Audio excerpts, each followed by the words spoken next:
Iya, selamat pagi. Pagi. Iya, 1000 orang tapi kayak 5 orang ya. Memang masih 5 ya. Oke. Shalom. Iya, puji Tuhan ya. Kita memperingati hari apa pada pagi hari ini? Kenaikan Tuhan Yesus. Kenaikan Tuhan Yesus ya. Saya sedikit sharing ya. Biar kita memaknai di kenaikan itu bagaimana. Jadi setelah Tuhan Yesus bangkit dari kematian, ia tidak langsung kembali ke surga, tetapi selama 40 hari Tuhan Yesus menampakkan diri berulang kali kepada murid-muridnya untuk mengajar dan buktikan bahwa ia sudah bangkit dari kematian. Jadi kita kemarin merayakan kematian ya. Jadi 40 hari Tuhan berada bersama dengan murid-muridnya. Selama 40 hari Tuhan Yesus naik ke surga dan disaksikan oleh murid-muridnya. Bersamaan dengan itu tiba-tiba berdirilah 2 orang yang berpakaian putih dan berkata kepada mereka, "Hai orang-orang Galilea, mengapakah kamu berdiri melihat ke langit? Yesus ini yang terangkat ke surga meninggalkan kamu akan datang kembali dengan cara yang sama seperti kamu melihat dia naik ke surga."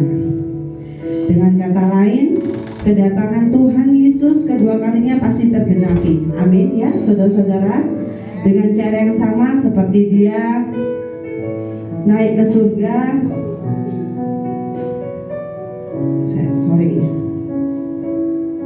Seperti dia naik ke surga.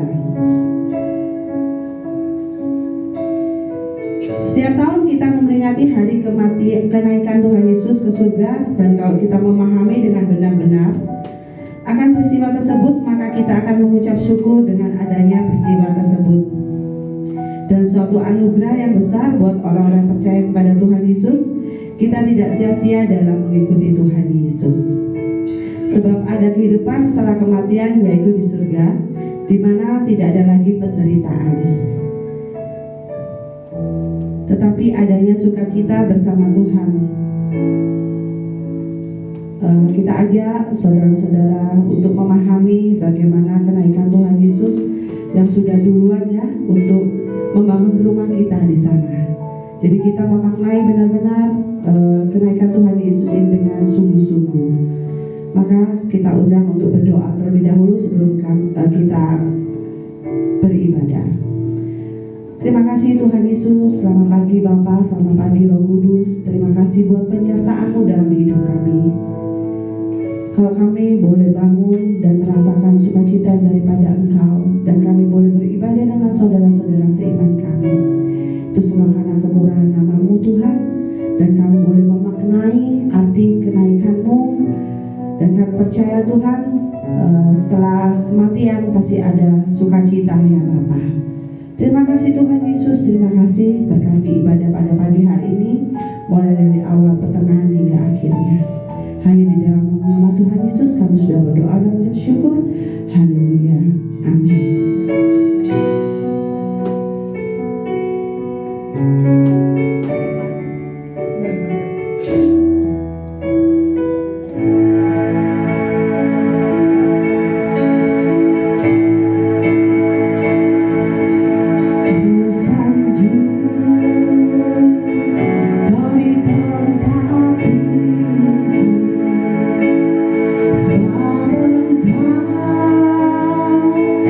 In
yang menjamah setiap hati kita.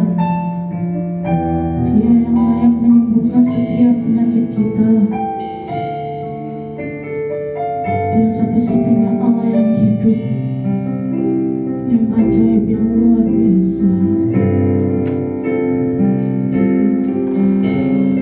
Yesus Tuhan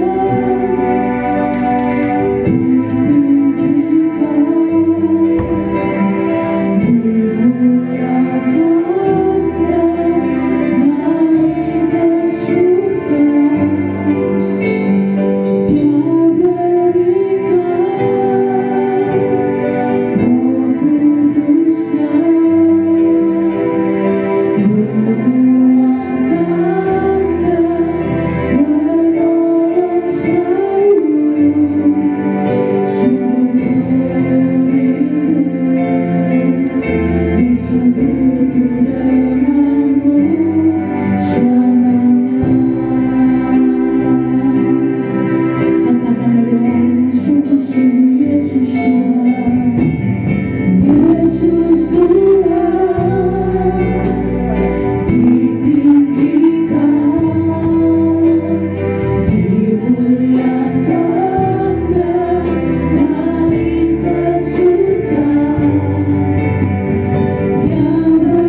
dipuja sebab Engkau layak disembah.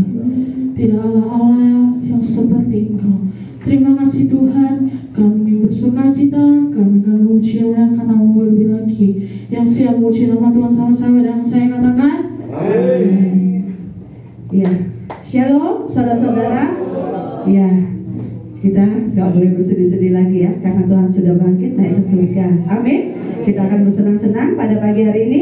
Janji ya, kita bersorak-sorak ya. Oke. Ku menang, ku menang.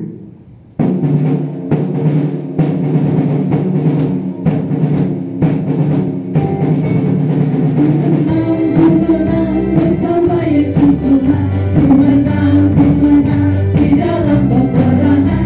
Ku menang atas segala setan. Haleluya, haleluya, ku menang. Ku menang bersama Yesus Tuhan. Ku menang di dalam peperangan. Ku menang atas segala setan. Haleluya, haleluya, ku menang.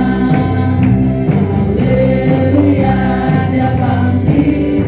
Haleluya, Dia hidup. Haleluya, Dia naik. Roh Kudus turun. Haleluya. Haleluya, Dia bangkit. Haleluya, Dia hidup. Haleluya, Dia naik. Roh Kudus turun. Ku menang bersama Yesus Tuhan. Ku menang di dalam peperangan. Ku menang atas segala setan. Haleluya, haleluya, ku menang bersama Yesus Tuhan. Ku menang di dalam peperangan. Ku menang atas segala setan. Haleluya, haleluya, ku menang. Haleluya, haleluya, Dia bangkit. Haleluya, Dia hidup. Haleluya, Dia naik.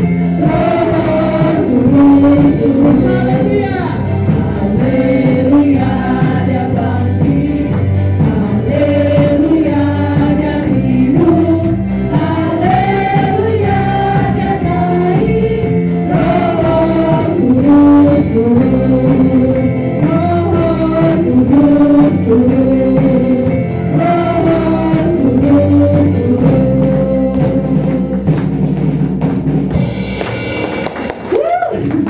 Oke. Michelle, masih bersuka cita? Siap memuji nama Tuhan? Yang bersuka cita atas kanan kirinya katakan, ayo semangat. Semangat, semangat, semangat.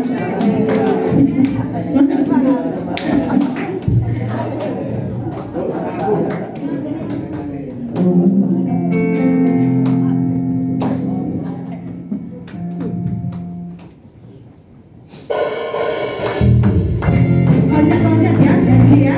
Nanti makan sate. Habis loncat kita makan sate.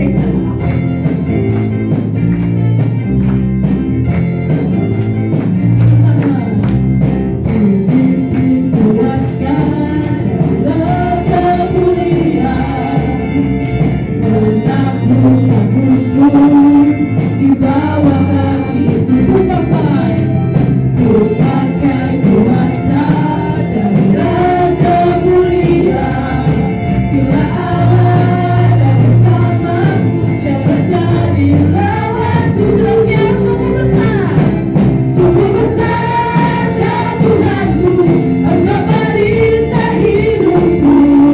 Ku berdiri dengan iman dalam Yesus Tuhan. Dia yang memberi kemenangan. Ku bersorak merayakan. Terpujilah Engkau Raja segala raja.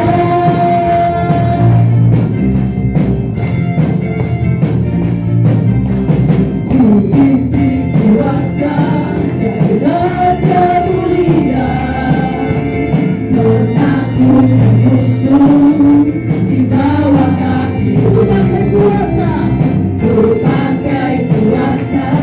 dari Raja mulia.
Yesus Tuhan, Kau yang memberi kemenangan, ku bersorak merayakan. Terpujilah Kau Raja segala raja, terpujilah Kau Raja segala raja, terpujilah Kau Raja segala raja.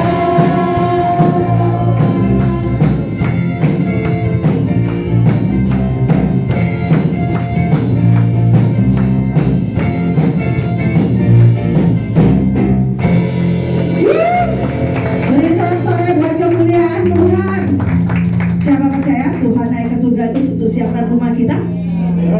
Loh, aminnya sedikit. Berarti minta rumah di bumi ya, bukan rumah di surga. Kita ulangi lagi. Siapa percaya Tuhan Yesus naik ke surga dulu untuk siapkan rumah kita di surga? Amin. Ya. Oke, puji Tuhan. Kita nyanyi ada pertemuan. Apa judulnya? Kok lupa? Oh ya, ada pertemuan di udara. Oke, saya boleh turun ke situ ya. Kita mau membaur, kita mau menyanyi bersama-sama. Siapkan musik ya. Saya ada di tengah-tengah di sini. Oke, siap-siap ya buat tim nyanyi. Siap-siap, oma-oma. Sorry, noni. Oke. Ya, siap-siap ya. Bu Susi, jangan lupa. Ayo maju di sini. Kabelnya cukup tak? Kabelnya mikir cukup. Sampai dicas ini. Oke, siap. Joget ya.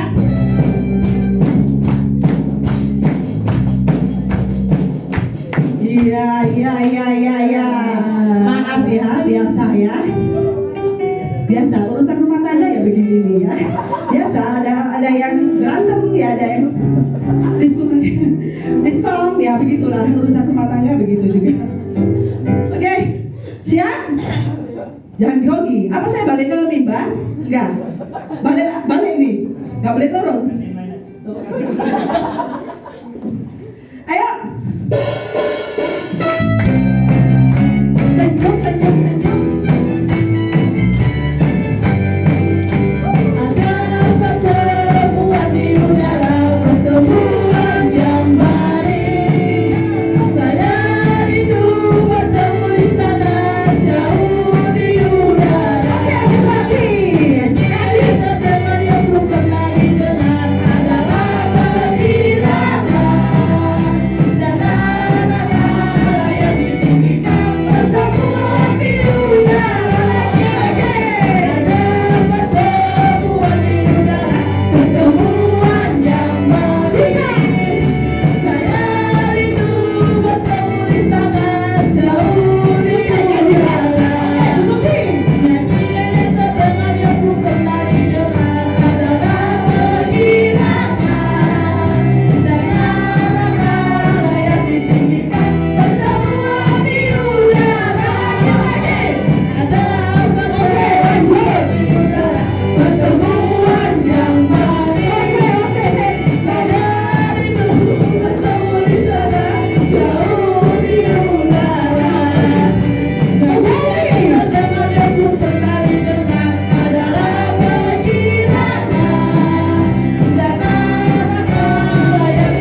Puji Tuhan, berarti benar-benar kita menyembah Tuhan ya. Rasa konser kayak di Indosiar. Ya, nanti ditayangkan ke RCTI ini ya, Indonesia Idol ya. Oke, silakan duduk. Terima kasih.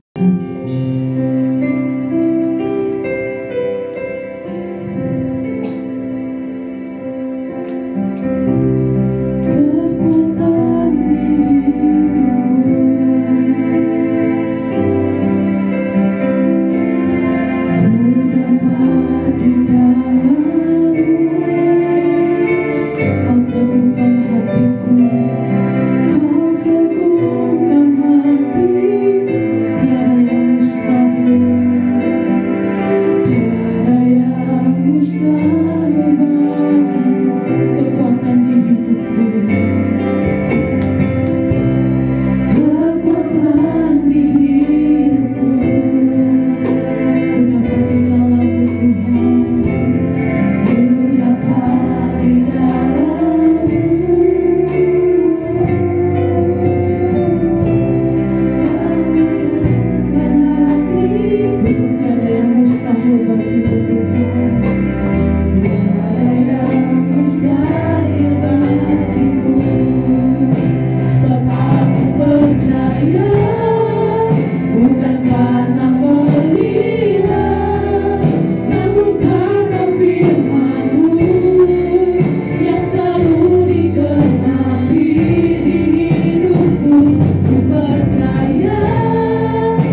kami naikkan kepada Engkau Tuhan, karena Engkau begitu baik bagi kami semua.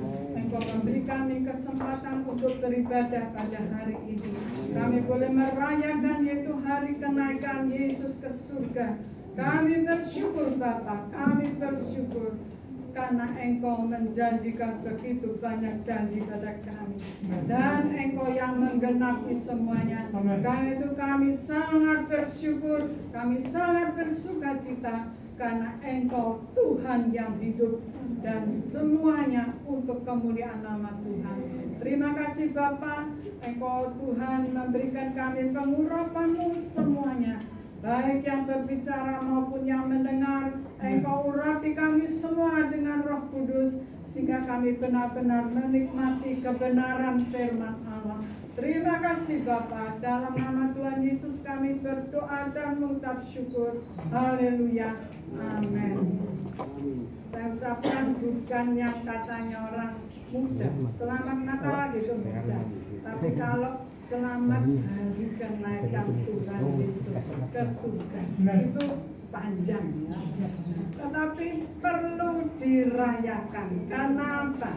Kita sama-sama mau belajar firman Tuhan siang hari ini.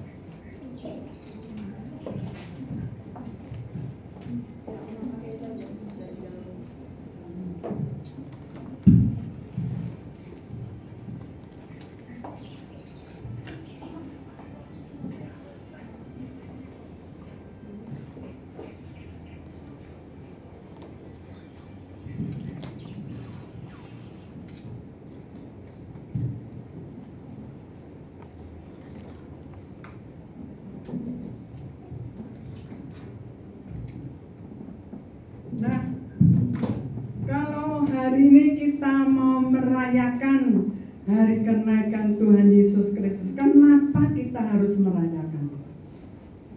Pertama, sebab kita tahu penebusan apa yang Yesus rencanakan pada awalnya waktu manusia jatuh ke dalam dosa, maka Dia sudah merencanakan jauh-jauh sebelum kita lahir, sebelum dunia ini sesungguhnya makin penuh dengan dosa. Tetapi kita tahu harga penebusan darah Yesus begitu mulia, begitu indah bagi setiap yang percaya. Amin. Nah, karena itu kita tahu bahwa Tuhan sudah selesai tugas mengerjakan penebusan. Itu pertama. Kedua, seperti nyanyian tadi, Dia berjanji Dia akan datang kembali. Nah, datang kembali apakah cuma satu situasi atau dua situasi?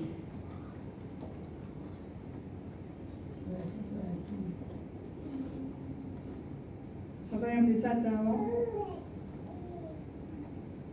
Mungkin yang STH. Satu atau dua?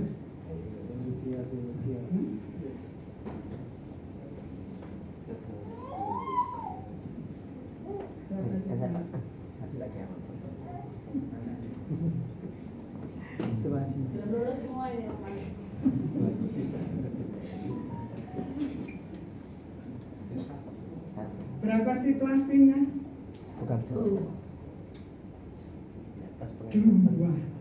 Yesus datang pertama yaitu di awan-awan. Lalu menjemput siapa? Yang taat kepada Dia. Orang pilihan Allah, maka akan terjadi pengangkatan. Itu pengangkatan, makanya apa? Yesus seperti apa? Magnet yang menarik orang-orang pilihannya ke awan-awan. Nah, yang sudah mengalami pengangkatan, apakah menderita di bumi? Sudah tidak ada penderitaan bagi orang pilihan. Tetapi yang masih di bumi bagaimana?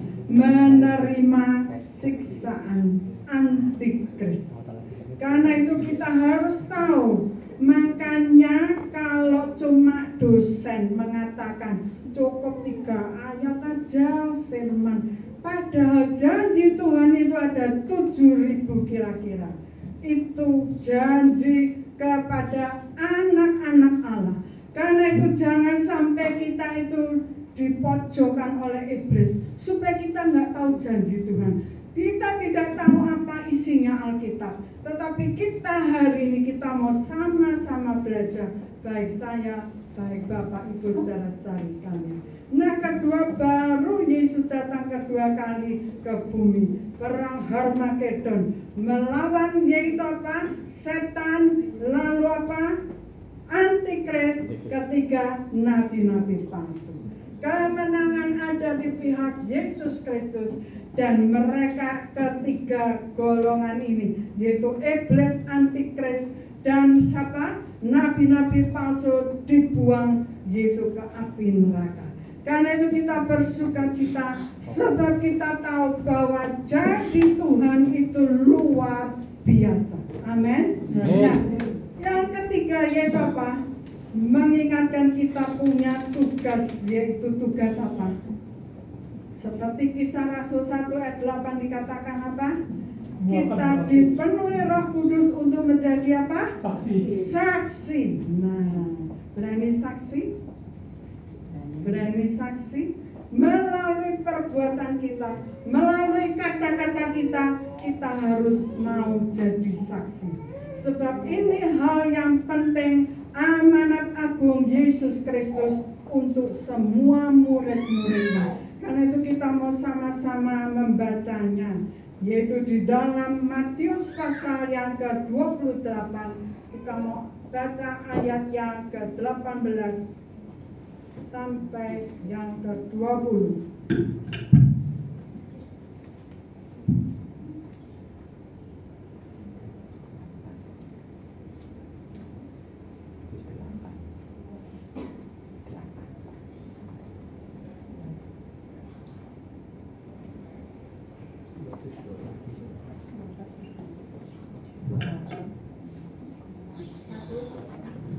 Matius pasal 28 ayat yang ke-18 sampai 20. Siapa yang suaranya keras? Dari Wati mau bacakan, silakan. Matius 28 ayat 18 sampai 20, demikian firman Tuhan. Yesus mendekati mereka dan berkata, "Kepadaku telah diberikan segala kuasa di surga dan di bumi. Karena itu pergilah, jadikanlah semua bangsa muridku, dan baptislah mereka dalam nama Bapa dan Anak dan Roh Kudus. Dan ajarlah mereka melakukan segala sesuatu yang telah kuperintahkan kepadamu. Dan ketahuilah, aku menyertai kamu senantiasa sampai kepada akhir zaman." Nah, inilah isi amanat agung. Untuk kita tahu, kita harus menjadi murid Tuhan. Saya mau tanya, murid itu bawa apa ya? Kalau ke sekolah, kitab tulis sama pena, ya, sama ballpoint. Di sini ada yang bawa, ya, HP bisa juga mencatat. Tapi kita harus tahu, kalau kita mau murid itu berarti mau belajar. Amin. Apa yang diperintahkan Tuhan Yesus kita harus lakukan. Amin. Nah, karena itu firman Tuhan mengatakan bahwa Tuhan ingin supaya kita mengikuti apa yang Dia perintahkan. Sebab kuasa di bumi maupun di langit itu di bawah kuasanya. Karena itu kita harus apa? Di ayat 20 dikatakan, dan ajarlah mereka melakukan segala sesuatu yang telah apa? Kuperintahkan. Nah, jadi ini apa? Apa yang diperintahkan nurut. Nah, kita bersyukur itu kita harus memberitakan Injil lewat perkataan maupun lewat perbuatan. Nah, tadi kesaksian dari Pak Ivan itu memang satu peperangan. Peperangan itu di otak. Hati ini rasa jengkel. Tapi ingat, itu diingatkan oleh Roh Kudus akan firman itu dari pikiran. Perang ini, pikiran ini mau saya balas, ya ini hati masih jengkel. Nah, tetapi puji Tuhan itu ada kemenangan, dan orang yang menang itu mendapatkan upah. Amin. Nah, kita lanjutkan. Ini yang penting. Yang poin keempat, yaitu janji Dia memberikan apa? Roh Kudus. Seperti nyanyian tadi, itu janji Tuhan. Makanya kalau kita mau baca, yaitu di dalam Yohanes pasal yang ke-14, Yohanes pasal yang ke-14, kita mau baca ayat yang ke-18. Firman Tuhan mengatakan, Yohanes 14 ayat yang ke-18. Dikatakan, aku tidak akan meninggalkan kamu sebagai apa? Yatim piatu. Aku datang kembali kepadamu. Jadi kalau seorang yang mengalami kematian ayah atau kematian ibu itu rasanya ngelongso. Ngerti ngelongso? Orang lias bisa ngerti? Ya. Ya rasanya sedih itu berterusan itu rasanya. Kalau ingat ayah atau ingat ibu rasanya menderita batin, ngelongso. Nah, karena itu Tuhan Yesus sendiri yang mengatakan, aku tidak akan meninggalkan kamu seperti yatim piatu. Dia berusaha untuk memberikan apa? Coba kita mau baca sekarang ayat yang ke-26. Firman Tuhan mengatakan, tetapi penghibur, yaitu Roh Kudus, yang akan diutus oleh Bapa dalam namaku, Dialah yang akan mengajarkan segala sesuatu kepadamu, dan akan apa? Mengingatkan kamu akan semua yang telah kukatakan kepadamu. Nah, ini luar biasa. Ini Roh penghibur itu siapa? Itu Roh Kudus. Karena itu kita sebagai manusia itu terbatas, kesabaran terbatas. Dalam arti upaya manusia itu tidak ada artinya kalau tidak bersama Roh Kudus. Amin. Nah, karena itulah kita belajar Roh Kudus itu apa? Firman Tuhan mengatakan di dalam Yohanes pasal yang ke-16 ayat 7 sampai 11. Silahkan. Mungkin Mati bisa baca lagi.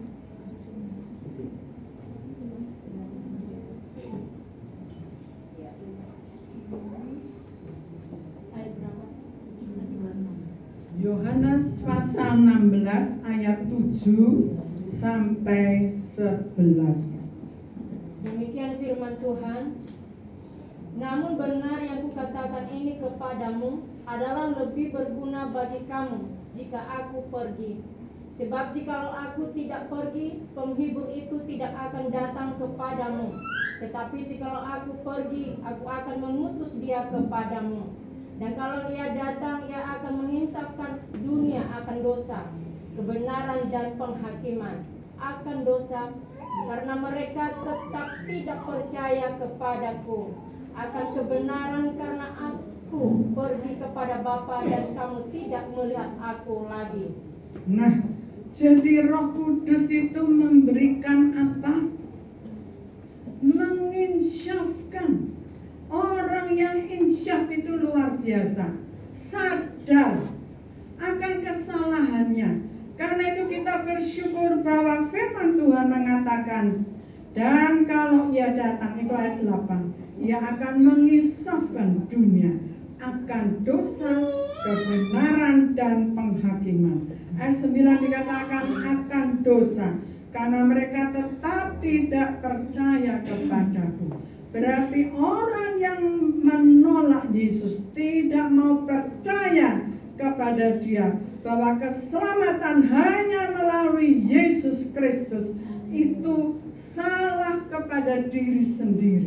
Itu berarti dosa, mengutuki diri sendiri untuk masuk ke neraka.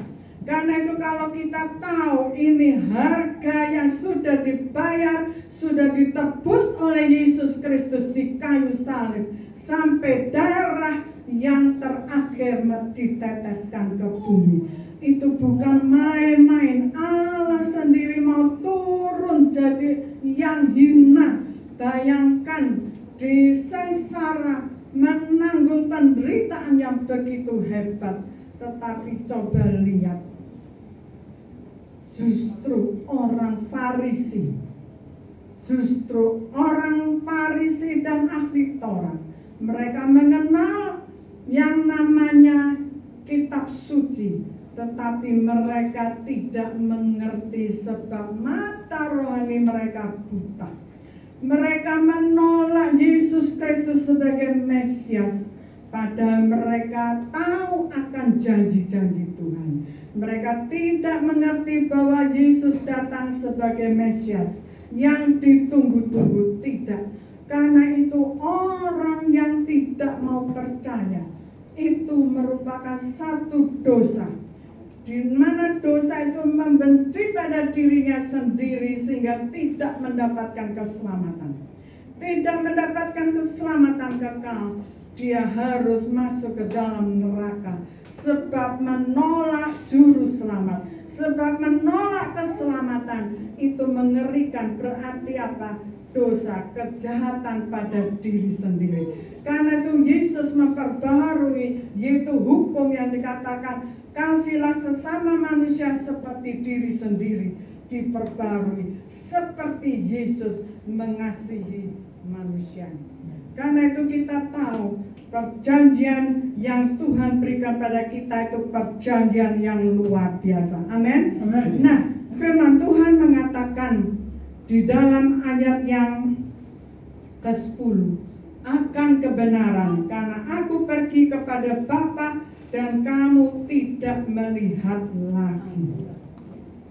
Nah, jadi firman Tuhan ini menjelaskan supaya apa? Firman Tuhan memberikan kita pengertian bahwa Yesus naik ke surga. Ini kalau sama-sama menolak Yesus, tidak mungkin percaya Yesus naik ke surga. Itu rasanya cuma tulisan. Tetapi puji syukur pemerintah memberikan hari libur kepada kita. Karena itu sesuai firman yang mengatakan kita ini yang nomor 3 dikatakan harus memberitakan Injil, kabar baik. Kita menerima uang 500.000, senang enggak Yosua? Senang. Lalu apakah 500.000 itu bisa menyenangkan kamu seminggu? Kalau terima keselamatan kekal, itu sukacita bagaimana? Sukacita selamanya, bukan cuma seminggu 2 minggu. Nah, kalau Bu Umi dikasih HP baru senang? Nah, lalu sebulan masih senang? Nah, lalu nanti sampai 6 bulan ada HP baru, apa sukacitanya seperti waktu terima baru? Enggak. Nah, itulah dunia. Apapun yang di dunia ini, baik kecantikan, kegantengan, itu sementara. Karena itulah kita tahu apa yang kekal, itulah yang kita cari.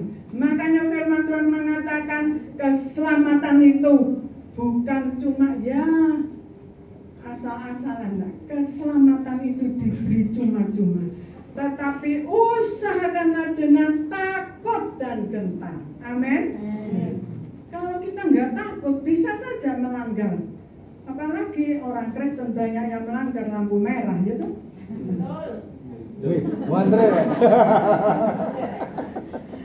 Nah, Ya, sini-sini muda-muda banyak ketawanya, amin. Nah, bikin semangat orang yang apa khotbah. Nah, karena itu firman Tuhan mengajarkan kita supaya kita tuh percaya betul, jangan separuh-separuh. Nyumbang itu nyumbang dengan hati tulus, bukan separuh-separuh. Istilahnya setengah kebenaran itu apa? Nyumbang gereja, tapi dari hasil korupsi. Itu namanya apa? Nyumbangnya baik, tapi korupsinya itu dosa. Itu yang namanya setengah kebenaran. Nah, karena itu kita mau hidup dalam kekudusan. Kalau nggak baca firman Tuhan itu berarti apa? Membohongi diri sendiri. Amin. Nah, kita mau lanjutkan yang ke-11. Akan penghakiman karena penguasa dunia ini telah dihukum. Penguasa dunia itu siapa? Iblis. Nah, iblis, Pak Jim. Ya, jadi penguasa dunia itu dihukum. Dihukumnya dengan cara apa? Masuk neraka itu kah? Sebelum itu pun setan bisa dihukum, yaitu dengan kuasa yang dari Allah. Bisanya gimana? Nah ini, Bu Susan kan pernah pengalaman ya, pernah diikat oleh kuasa kegelapan. Nah, lalu diusir, setannya keluar enggak? Nah, kalau setan itu sudah diusir keluar, kalau kita ini, hati kita ini enggak dipenuhkan Roh Kudus, bisa kembali enggak? Bisa. Bisa kembali. Karena itu firman Tuhan bukan cukup berdoa, tetapi berjaga-jaga. Amin. Nah, kita berjaga-jaga dengan sikap bagaimana?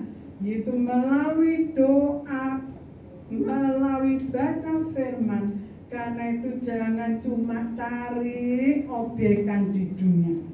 Kita perlu firman, kita perlu bantuan Roh Kudus. Karena itu kalau orang cuma cari duit, lambangnya seperti ayam. Ayam itu ceket-ceket terus di bawah ya. Nah, kalau kita lihat ya, anak-anak sekarang ini bawa HP, apa HP-nya isi firman, apa lihat tontonan, diri sendiri yang tahu, ya toh. Nah, karena itu kita harus fokus kepada firman. Kalau kita menghadapi badai, apakah kita itu sistemnya wes nyerah? Lalu bagaimana Yohana? Harus gimana ini? Menghadapi badai gimana Wati?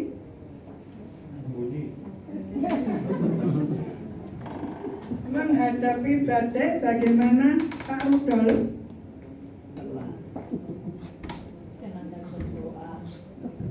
Nah, kita harus seperti Raja Wali, terbang makin tinggi, melewati badai. Itu pakai 2 sayap yang besar, melebihi tubuhnya. Lah itu lambang apa? Lambang firman Allah dan Roh Kudus. Ingat apa? Firman Allah dan Roh Kudus. Kalau firman Tuhan tok jadi apa? Orang Farisi. Tapi kalau ngeroh, roh bisa jadi bukan nubuat tapi lu buat-buat. Ngerti? Kamu jodoh ini, kamu jodoh itu, ya, terus ngawur ya. Nah, karena itu sebutannya nabi palsu.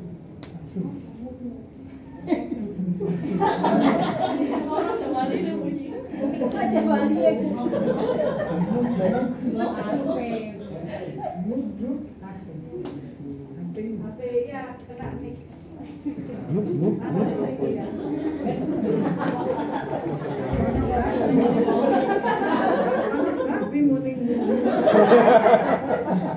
Sampai ini sampai babi. Ayam. Nah, karena itu jangan mikirnya ke sate. Pesan firman. Sudah siap? Mau ditambah sampai jam. Kami minta sampai jam 1. Dengan saya. Terus ngomong keroncongan. Sing keroncongan gitare. Katanya yang keroncongan. Perutnya. Apa yang megang perut? Nah, puji Tuhan. Jadi kita tahu bahwa Tuhan memberikan Roh Kudus itu kita lanjutkan yaitu di dalam ayat 13 sampai 15. Nah, ini siapa?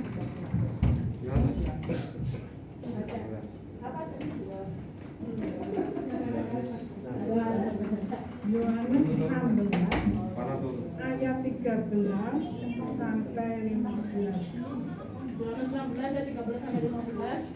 Tetapi apabila ia datang yaitu Roh kebenaran, ia akan memimpin kamu ke dalam seluruh kebenaran, sebab ia tidak akan berkata-kata dari dirinya sendiri, tetapi segala sesuatu yang didengarnya itulah yang akan dikatakannya, dan ia akan memberitakan kepadamu hal-hal yang akan datang.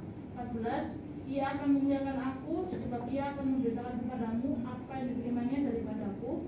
15. Segala sesuatu yang Bapa punya adalah aku punya, sebab itu aku berkata, ia akan memberitakan kepadamu apa yang diterimanya daripadaku. Nah, jadi dia Roh Kudus itu menjadi guru bagi kita, mengajarkan. Firman Tuhan mengatakan bahwa apa? Memberitakan kepadamu hal-hal yang akan datang. Itu tentang apa? Yang belum digenapi, kedatangan Tuhan. Melihat situasi sekeliling, kedatangan Tuhan sudah dekat sekali. Karena itu harus mempersiapkan hati. Sebut apa? Hatinya harus gimana? Pak Jim? Suci. Padahal keberadaan manusia itu seperti apa? Coba kita mau baca. Yaitu di dalam Markus pasal yang ke-7. Markus yang ke-7, kita mau baca ayat yang ke-21 sampai 23. Ya, Putri baca. Markus 7 ayat 1 sampai 23. Sebab dari dalam, dari hati orang timbul segala pikiran jahat, caburan, pencurian, pembunuhan, perzinaan, keserakahan, kejahatan, kelicikan, hawa nafsu, iri hati, hujat, kesombongan, kebesaran. Semua hal-hal jahat ini timbul dari dalam dan menajiskan orang. Nah, jadi kalau sepintas dibaca, ini kita kalau tidak bersama Roh Kudus, rasanya ya cuma wis cepet-cepetan ayat wis mari-mari. Tapi kalau kita teliti, coba lihat dari dalam, bukan dari luar. Biasanya manusia itu menyalahkan orang sekeliling, nyalahkan istri, nyalahkan suami, gara-gara kamu, aku sampai gini, gara-gara anak, gara-gara orang tuaku. Nah, ini biasanya orang seperti ini. Padahal semuanya itu berasal dari hati. Firman Tuhan mengatakan dari dalam, dari hati orang timbul segala pikiran yang jahat. Jadi pikiran ini disetel jadi jahat sebab hatinya jahat. Firman Tuhan mengatakan apa? Adanya percabulan. Coba, kalau dulu namanya blue film, sekarang di HP ada? Ada? Yohan? Di HP ada enggak percabulan?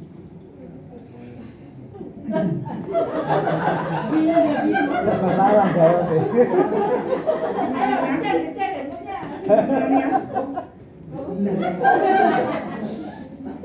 Nah, zaman sekarang anak-anak muda sampai kakek-kakek pun, nenek pun bisa apa? Melihat HP dengan percabulan, enggak usah nonton blue film. Lalu percabulan itu sampai mendunia sekarang. Ini yang selalu kita harus waspada. Jangan sampai tertipu setan. Lihat wanita cantik, ya enggak apa-apa, itu memang ciptaan Tuhan, ya kan enggak gimana. Tapi kalau sampai rasanya kepingin hal-hal yang jelek, itu sudah berdosa dalam pikiran. Karena itu Tuhan Yesus sendiri mengatakan apa? Masuk ke surga seperti jalan sempit, sedikit yang mendapatkan. Ngeri enggak? Sedikit yang punya surga mengatakan sedikit yang mendapatkannya. Kalau kita cuma berdoa, enggak berjaga-jaga, waduh, mengerikan sekali. Lebih-lebih setan Lucifer itu, ya, yang maunya seperti Allah, itu pemusik loh. Karena itu hati-hati, waktu sudah pelayanan musik kok. Nah, kalau pikirannya nyeleweng, hati-hati. Loh, ini suatu nasihat. Sebab apa? Saya lihat di satu gereja. Loh, pemusik. Habis gitu pemusiknya turun, dan denger firman. Di sini untung ya, duduk depan sekalian. Ivan ya.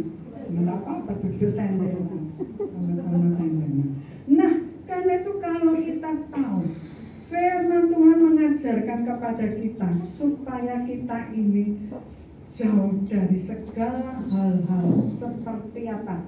Kalau percabulan, itu sampai Wahyu pun ada tertulis percabulan.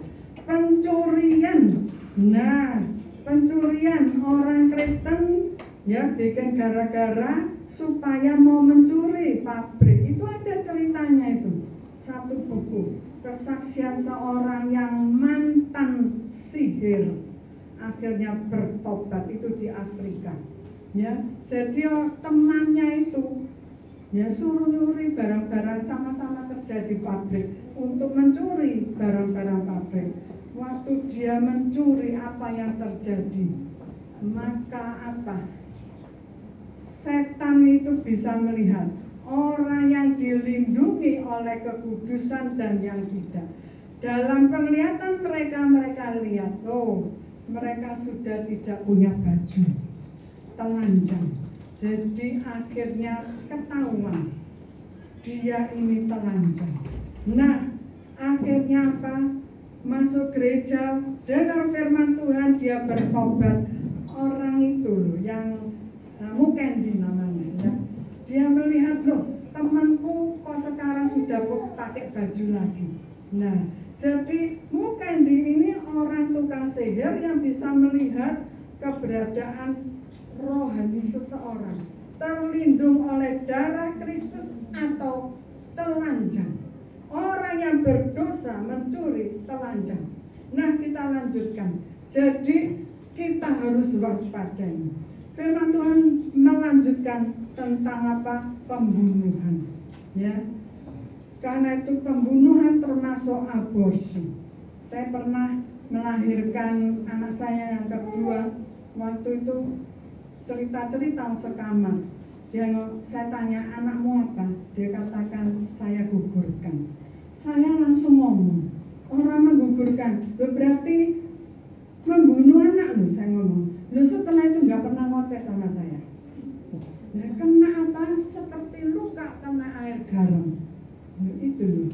Sebab sekarang ini banyak terjadi perselingkuhan, lalu apa? Pengguguran. Bahkan ya, suami istri pun menyetujui pengguguran gara-gara apa? Hamil, gak bisa biayai, ekonomi cuma gaji segini, anaknya 10, ya apa caranya? Nah, karena itulah kita harus penguasaan diri. Ya, dengar anak-anak muda, penguasaan diri. Jangan cuma apa? Yo, gak apa-apa, ibu bojoku dhewe kok. Ya, tapi kalau sudah melahirkan itu harus memelihara. Amin. Saya janda waktu Yusa umur 9 tahun. Nah, justru itu saya dipanggil jadi hamba Tuhan. Lalu apa? Saya suruh sekolah, sudah dengar suara Roh Kudus. Kamu pergi Om Tio, saya nggak ngerti, saya nggak kenal. Saya ngajak ayah saya sebab ayah saya kenal. Tidak taunya saya suruh sekolah teologi pada usia sudah tua 43 tahun. Tapi saya harus tahu bahwa itu tugas perintah Tuhan, saya harus kerjakan. Waktu hari pertama, apa enggak tahu saya sudah saksikan, hari pertama ujian bahasa Indonesia.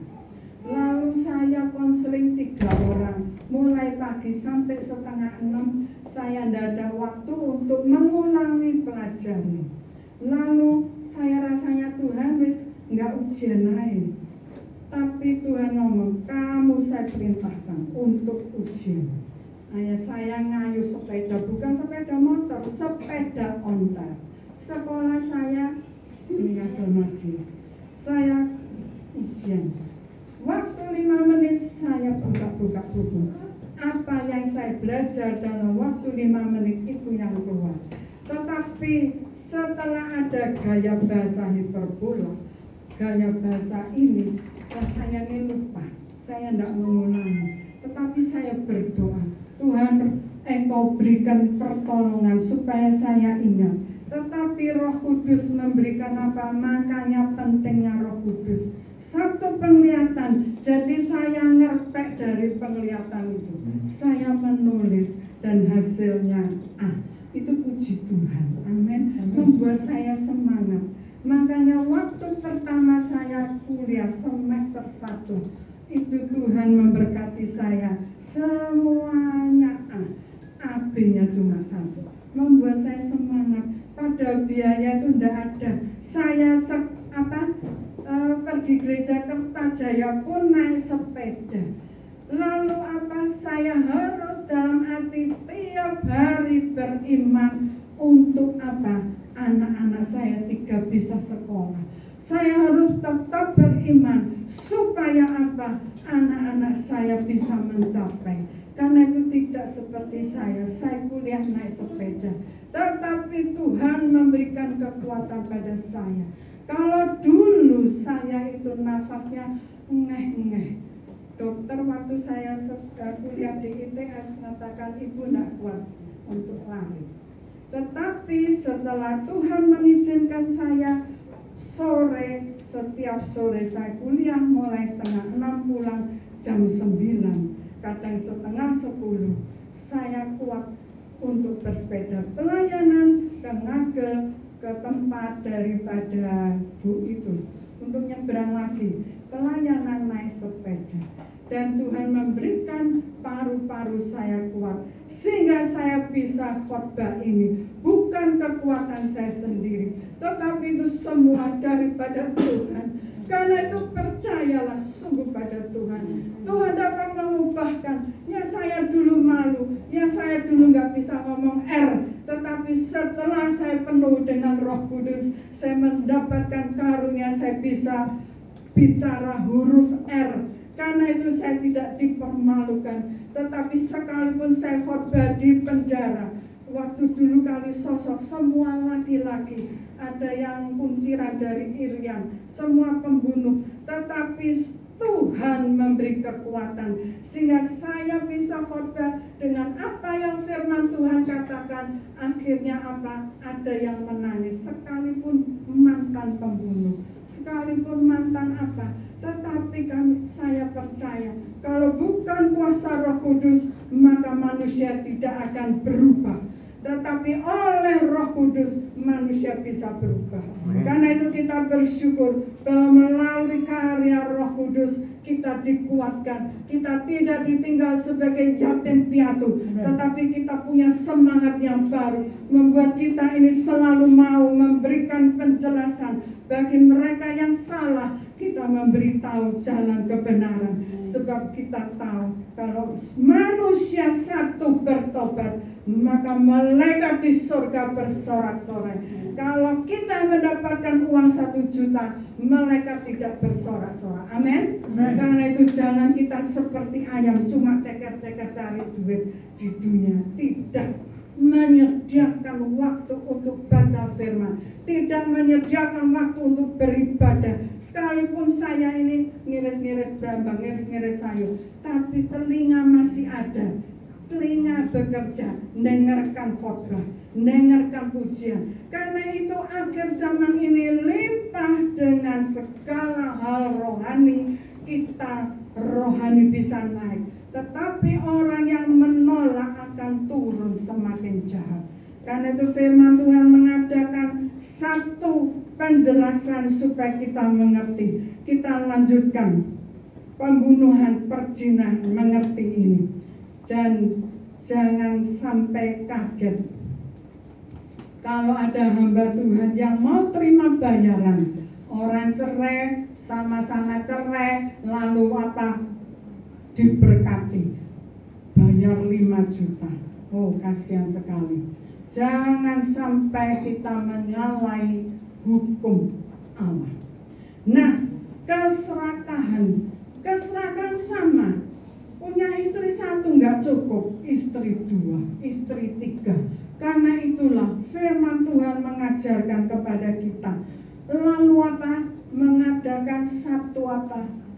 Kejahatan dalam arti apa? Tidak ada belas kasihan, tidak ada lagi naluri.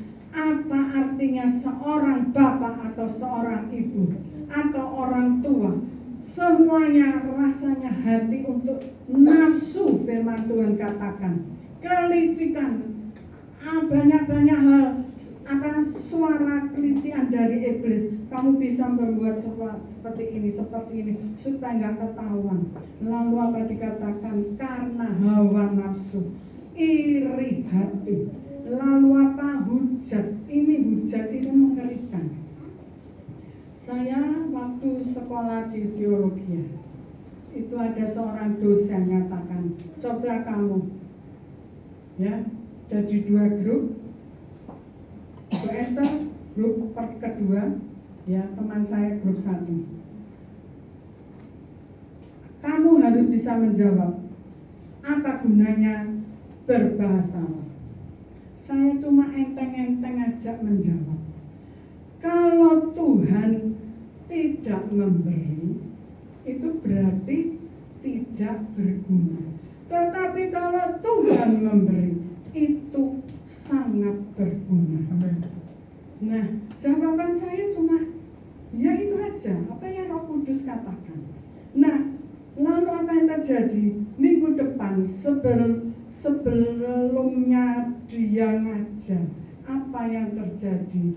Dia sudah menjadi jenazah, nubruk itu berem, ya. Lalu apa? Kalau saat itu mau dikebumikan, saya pergi satu gereja yang besar. Dari muka pintu gereja itu sudah bau. Nah, karena itu jangan sampai menghujat Roh Kudus, ya. Sekalipun dosen teologi, karena itu tidak jaminan. Sekolah sampai S3, teologi apapun. Tapi kalau hati tidak bertobat, apa artinya? Pencurian, lalu dusta dan sebagainya, mengerikan. Firman Tuhan mengatakan kesombongan, ya. Punya ijazah untuk sombong-sombongan itu bukan. Kita dapat ijazah itu untuk satu tugas, bukan untuk kesombongan. Mendapatkan berkat itu juga itu puji syukur. Sebab itu mobil itu hadiah dari orang yang 3 pasang yang saya tidak kenal, 3 pasang saya tahu. 6 pasang itu orang dari luar kota. Lalu urunan mereka membelikan Grand. Nah, jadi pada suatu hari saya ditelepon, ya seorang ibu, aku tunggu kamu di Garden, Hotel Garden. Saya ke sana, apa yang dia katakan, ini sih sudah saya belikan ini. Ngambilnya di Malang. Nah, karena itu kita tahu, ya semua itu berkat Tuhan. Ya, jadi kalau kita mendapatkan berkat bukan untuk kesombongan, tapi untuk suatu tugas. Satu tugas yang harus kita tahu. Nah, firman Tuhan mengatakan kesombongan itu mengerikan. Hampir semua orang itu sombong. Ya, jadi kita tahu Lucifer itu diusir dari surga karena sombong, ingin menyamai Allah. Karena itu kalau Allah berfirman, harus kamu tunduk kepada firman. Kalau mengatakan itu berarti sombong. Kalau Tuhan mengatakan kamu harus ini, lalu ngeyel, ngerti ngeyel orang Nias? Ya, sama aja dengan kebebanan. Orang dinasehati nggak bisa. Karena apa? Punya pemikiran sendiri. Dinasihati firman, ditegur nggak bisa. Karena apa? Punya prinsip sendiri. Nah, jadi itu semua sumbernya dari hati. Karena itu kita perlu Roh Kudus yang apa? Roh suci masuk dalam hati kita. Firman Allah itu ada dalam hati kita. Itu ada gambarnya kalau zaman dulu. Entah sekarang dijual enggak di buku. Nah, jadi Roh Kudus ada di hati itu, ada terang. Kursinya bukan lagi aku, tetapi Roh Kudus yang memerintahkan. Firman Allah ada. Lalu apa? Kita dituntun untuk apa? Masuk ke dalam kehidupan yang kekal. Karena itu jangan kita ini untuk apa? Ya, semaunya sendiri. Coba lihat peristiwa yang dialami oleh siapa? Yaitu Musa. Kita lihat Bilangan 20 ayat 7 mulai.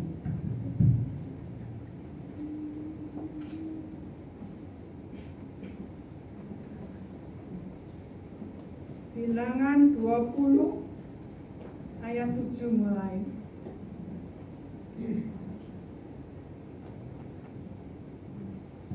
Suaranya keras ya Pak? Silakan baca sampai ayat yang ke-12. Bilangan 20 ayat 7. Tuhan berfirman kepada Musa, ambillah tongkatmu itu dan engkau dan Harun kakakmu harus menyuruh umat itu berkumpul. Katakanlah di depan mata mereka kepada bukit batu itu supaya diberi airnya.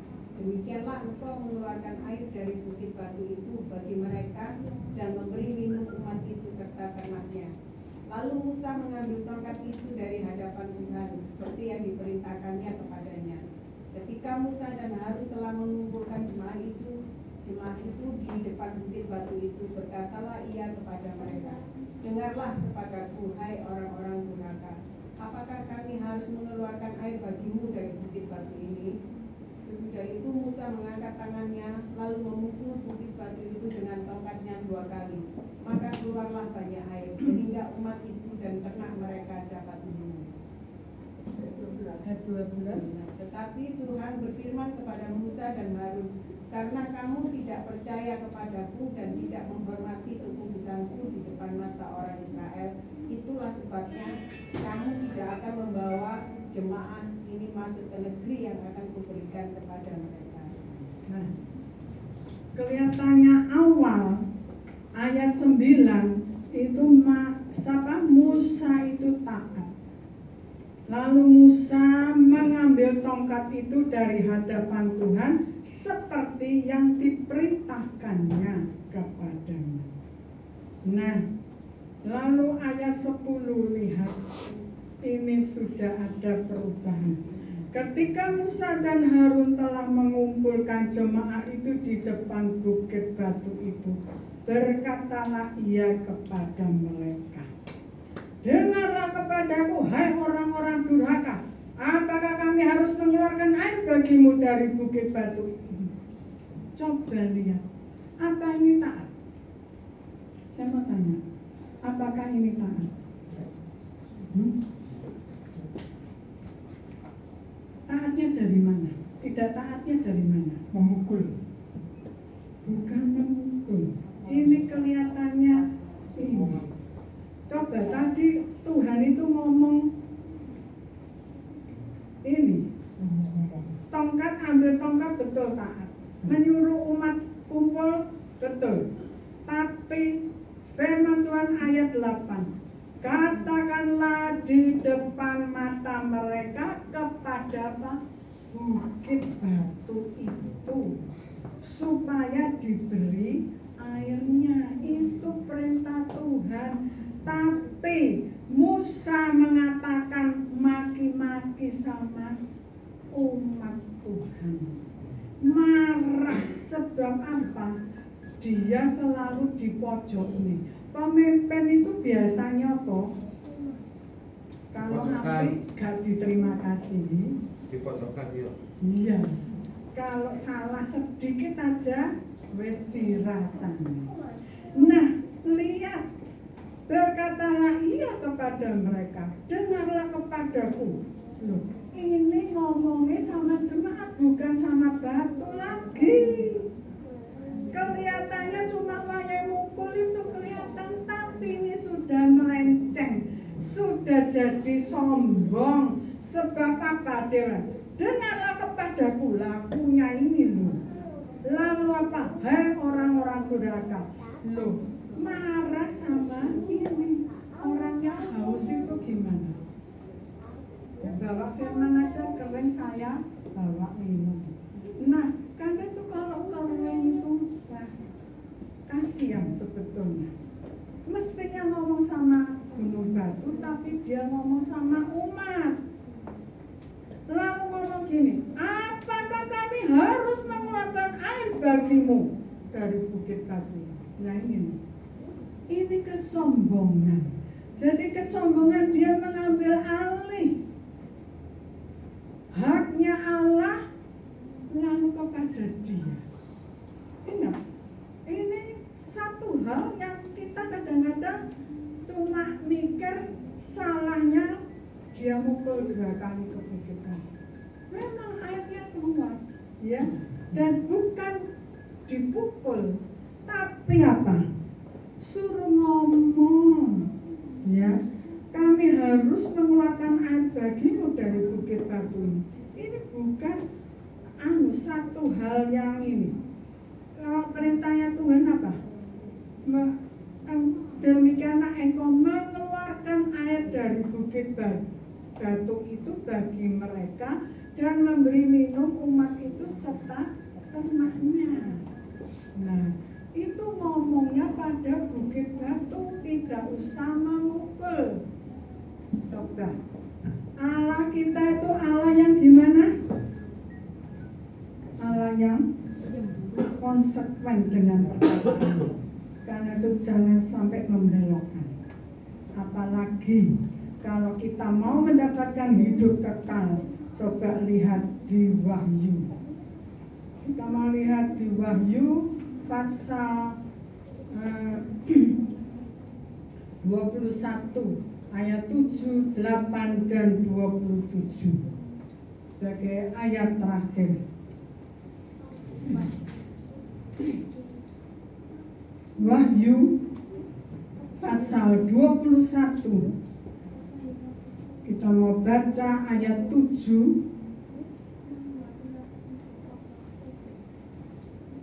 8 dan 27. Silahkan siapa yang mau membaca. Wahyu 21 pasal 21 ayat 7 dan 8. Lalu sambung ke ayat 27. Barang siapa menang, ia akan memperoleh semuanya ini, dan aku akan menjadi Allahnya dan ia akan menjadi anakku. 8. Tetapi orang-orang penakut, orang-orang yang tidak percaya, orang-orang keji, orang-orang pembunuh, orang-orang sundal, tukang-tukang sihir, penyembah-penyembah berhala, dan semua pendusta, mereka akan mendapat bagian mereka di dalam lautan yang menyala-nyala oleh api dan belerang. Inilah kematian yang kedua. Ya, sebentar. Nanti yang 27 nanti. Nah, yang menang itu mendapatkan berkat itu, apa yang Tuhan sudah sediakan yang terbaik. Tetapi mereka yang tidak bisa menikmati, yang mengalami kematian yang kedua, Itu artinya pemisahan dengan Allah. Itu coba lihat, orang penakut jangan takut bersaksi. Ya, kalau tadi saya di Kertajaya ada ibu-ibu yang biasa tiap hari jualan sayur. Nah, lalu ada orang tanya, hari ini, kemarin dia tanya, ya ibu ini ngomong besok saya ke gereja, jadi saya nggak jualan. Nah, ada ibu-ibu yang pakai tanya-tanya, tapi apa? Ya dia saksikan, dia bicara seadanya dalam firman Allah. Nah, kita tahu kalau kita menabur jagung, ya istilahnya nanam jagung cuma 3 butir, tapi kalau sudah ini berbuah, bisa ngitung 1 buah saja berapa biji, berapa butir? Nggak bisa, apalagi itu berapa ini. Nah, karena itu kita hanya menabur, teman-teman apalagi yang mau tanya, menabur, jangan tutup mulut. Itu tugas amanat agung. Kita diberi Roh Kudus untuk kita menjadi saksi. Karena itu bangku-bangku yang kosong bisa diisi. Kalau penuh, misalkan jam 10 penuh, silakan datang sore jam 4. Nah, karena itu tidak ada larangan. Amin. Ya, tidak ada dikatakan harus pakai merek ini bisa masuk surga. Enggak. Walaupun GBIS, walaupun gereja apa, semuanya yang menurut, yang taat bisa masuk surga. Amin. Yang di Amerika, yang di Jepang, yang di apa, semua yang taat hidup dalam kebenaran firman bisa. Jadi jangan sombongkan merek gereja, jangan. Saya pernah khotbah di antara hamba-hamba Tuhan. Saya juga mengatakan, apa itu? Ya, hidup GBIS. Saya langsung menegur mereka. Sekalipun mereka semua hamba Tuhan. Sebab mereka berkelahi waktu itu zamannya saya. Ya, awal-awal itu kami dengan GBI. Ya, GBI pecah dari GBIS. Saya menegur. Kenapa enggak ngomong hidup Kristus? Kok GBIS yang disandung-sandung? Saya berani ngomong kebenaran, berani. Nah, kenapa? Ya, karena itulah penting untuk kita saling menasehati. Saya salah, saya dinasehati. Saya harus bertobat. Amin. Kalau Anda juga mengalami kesalahan, mau ditegur, itu namanya rendah hati. Orang yang sombong ditegur itu marah. Amin. Karena itu kalau kita mau belajar rendah hati, setiap firman Tuhan yang menegur kita semua, kita mau bertobat sebelum pintu surga tertutup. Amin. Nah, karena itu kita lihat firman Tuhan, ya. Di sini dikatakan orang pembunuh, orang sundal, tukang sihir, penyembah berhala, dan semua pendusta. Apa penyembah berhala? Istri bisa diberhalakan, suami bisa diberhalakan, anak bisa diberhalakan, pekerjaan bisa diberhalakan. Karena itu yang diutamakan lebih dari Tuhan, itu namanya udah berhala. Jangan sampai kita mendua hati, tetapi kita harus takut pada Allah. Benar-benar mengerikan kalau mereka itu akhirnya dibuang ke lautan yang menyala-nyala oleh api dan belerang. Kematian kedua, pisah dengan Allah. Sekalipun disebut Allah Maha Kasih, tetapi Allah benci dengan dosa. Karena itu jangan sampai kita tertipu, tapi benar-benar takut dan gentar untuk menjalankan keselamatan. Keselamatan diberi cuma-cuma, tetapi kita harus tahu bahwa keselamatan itu harus dikerjakan dengan takut dan gentar. Nah, firman Tuhan mengatakan ini, ya, ayat 26 sebagai ayat terakhir.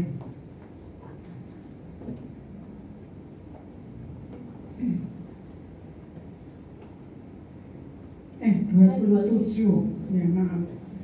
Tetapi tidak akan masuk ke dalamnya sesuatu yang najis. Najis itu semua dosa. Atau orang yang melakukan kekejian, atau disebut lagi dusta. Ini yang kita tahu, banyak orang Kristen masih suka berdusta. Harus bertobat mulai hari ini. Firman Tuhan katakan, tetapi hanya mereka yang namanya tertulis dalam kitab kehidupan anak domba itu. Orang Kristen banyak seringkali berdusta. Karena itu kita harus tahu, orang yang melakukan dusta tidak ada ampun. Itu dibuang ke api neraka. Karena itu kerjakanlah keselamatan dengan takut dan gentar. Firman Tuhan menjamin banyak hal, yaitu firman Tuhan memberikan penjelasan, kita mendapatkan pertolongan, kita mendapatkan penghiburan, kita diberi yaitu kebenaran firman Allah. Kita harus sungguh-sungguh bersyukur bahwa kita diberi rahasia kerajaan surga. Bagaimana kita bisa masuk, yaitu melalui juru selamat kita, Yesus Kristus. Barang siapa yang mengasihi aku, firman Tuhan mengatakan, maka dia harus menuruti semua perintahku. Amin. Sampai sini. Karena itu firman Tuhan, Yesus mengerjakan perintah, harus kita taat. Ya, saya serahkan kembali pada Ibu Tri, dan Ibu Tri bisa berdoa sebagai doa.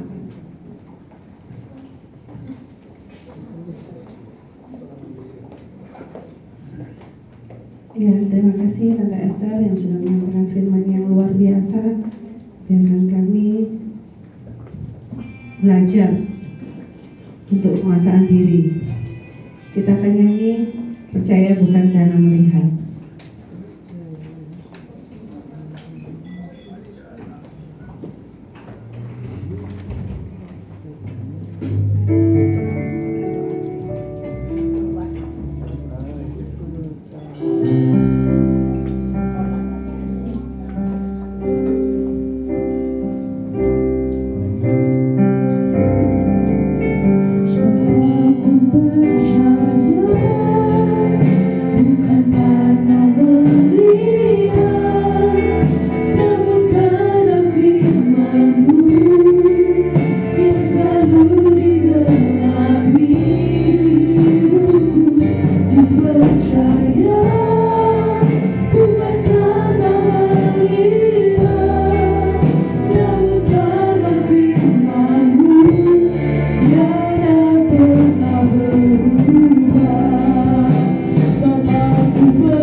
Tuhan Yesus, kami ucap syukur Tuhan untuk ibadah peringatan kenaikan ke surga.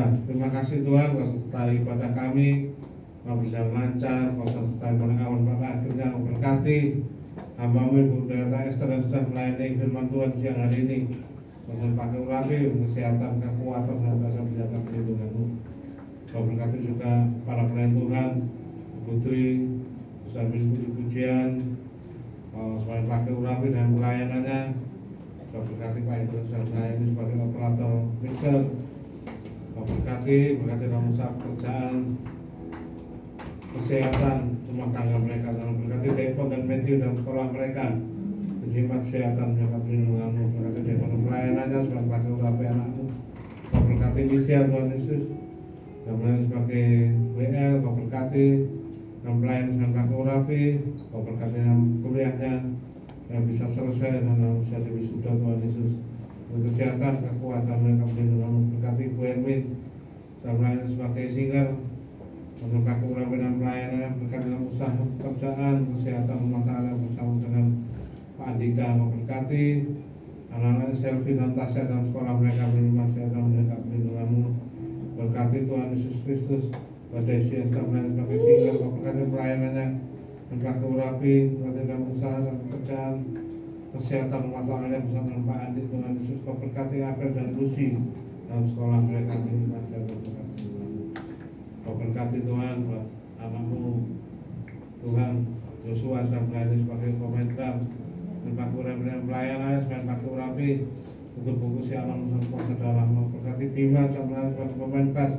Kau berkati Tuhan Yesus dan pelayan dan pakai urapi anak-Mu. Berkati pekerjaan, kesehatan Tuhan pelayanannya. Kau berkati Tuhan buat Joel sedang melayani sebagai pemain gitar dan pakai urapi anak-Mu.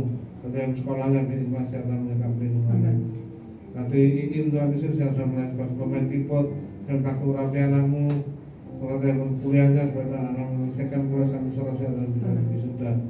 Kau berikan kesehatan, kekuatan, menjaga perlindungan-Mu. Berkati Tuhan Yesus anak-Mu Melodi yang sudah melayani sebagai operator LCD. Tuhan sebagai pakai urapi dan pelayanannya. Berkati dalam sekolahnya menerima kesehatan, menjaga perlindungan-Mu. Terima kasih Tuhan, Kau berkati para kolektan, Kati Suni dan Irma yang sudah melayani sebagai kolektan, sedang pakai urapi dan pelayanannya. Berkati dan pekerjaannya dan makanya kuliahnya sudah Tuhan, anak bisa menyelesaikan kuliah dan bisa diwisuda Tuhan Yesus. Beri kesehatan, kekuatan, menjaga perlindungan-Mu. Kau berkati kami berdoa khususnya buat Ibu Esther Wiwin Tuhan Yesus yang hari Senin akan operasi kaki. Kami serahkan dalam tangan-Mu Tuhan, dari operasi ini Tuhan Yesus anak-Mu dapat kembali beraktivitas dengan lancar Tuhan Yesus Kristus. Sertai dalam operasi ini tangan-Mu penuh kuasa menjamah, biru-biru memulihkan dan menyembuhkan Ibu Esther Wiwin Tuhan Yesus. Juga Pak Jim Tuhan Yesus, Kau jamah pulihkan matanya Tuhan. Saya percaya di dalam usaha bagi Kau Tuhan, kuasa-Mu tetap sama dulu sekarang sampai selama-lamanya. Yang percaya tangan-Mu kuasa menjamah, biru-biru memulihkan dan menyembuhkan. Juga buat Ibu Tanting Tuhan Yesus dalam proses pemulihan kesehatan Tuhan, Kau jamah pulihkan Tuhan Yesus Kristus. Biru-biru mengalir dalam tubuhnya. Percaya Tuhan, Ibu Tanti kembali pulih, kembali beraktivitas Tuhan Yesus. Terima kasih Tuhan, kami berdoa buat anak-anak saat ini. Tuhan, bisa hadir dimanapun mereka berada, Kau sertai senantiasa. Tuhan, Kau tutup bungkus kami sudah kuasa darah-Mu, tutup bungkus keluarga, kesehatan, atau benda pekerjaan lain kami. Jangan bersama marah bahaya, kecelakaan, kecelakaan, penyakit, orang jahat, masalah gangguan, serangan, kuasa kelapan, masalah magic, sampai sama balik pada kegelapan. Jangan masalah wabah corona, bahaya, menular, mati karena mau. Dan Kau curahkan berkat uang, makanan, kesehatan, maka kesejahteraan, menjaga perlindungan-Mu senantiasa dalam kehidupan kami. Kau berkati tangan-tangan saudara memberikan persembahan dan persembahan kolektor, diakonia. Tuhan berpuluhan maupun kas pembangunan, Kau kembalikan berkat berlipat kali ganda. Dan kami yang belum sempat memberikan, Kau berkati kami Tuhan Yesus. Mari kita terima berkat Tuhan dan berkat dari Allah Bapa, kasih dari Tuhan Yesus Kristus serta berkat Roh Kudus. Nanti saya menyertai kamu saat ini sampai selama-lamanya. Mari kita berdoa. Bapa kami di surga, kuduskanlah nama-Mu, datanglah kerajaan-Mu, jadilah kehendak-Mu di bumi seperti di surga.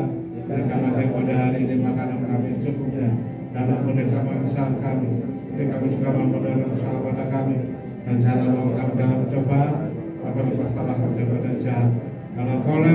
kerajaan dan kuasa dan kemuliaan sampai selama-lamanya. Amin. Tuhan Yesus memberkati.